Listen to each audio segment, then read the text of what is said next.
We've talked about how tough the Browns' schedule is. When you go by record last year, it's the toughest schedule in the NFL.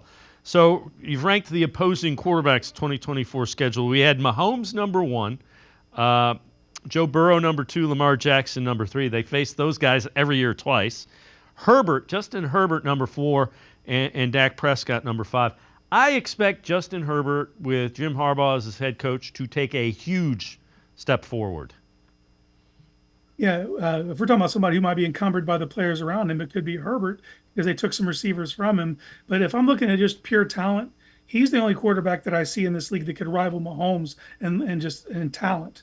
We don't know what it's going to look like with Harbaugh, but we've seen Harbaugh in the NFL. We've seen it work with lesser quarterbacks. So I fully expect, it might take a minute or two, and you play them in the front half of the schedule, which is a good thing because Harbaugh's proven to be a winner at every level he's been at.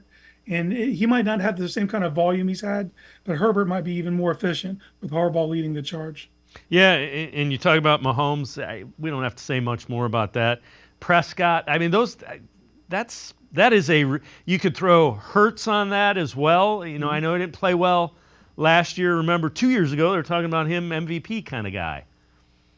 Yeah, Hurts, Tua, Trevor Lawrence, those guys are right out of the top five. So it's a murderer's row when you get to the front half of that. Dak's interesting because I don't think he has the receiving core he's had in years past, but this is a contract year. Expect him to ball out. He's going to throw for ridiculous numbers. That's just who he is. And when we talk about Lamar Jackson, Joe Burrow. We know what kind of problems they present. Now the Browns have played successfully against Joe Burrow, but you can't ignore the fact that you can't feel good if the game's on the line and the ball's in that kid's hands. He's that type of quarterback. He's a winner.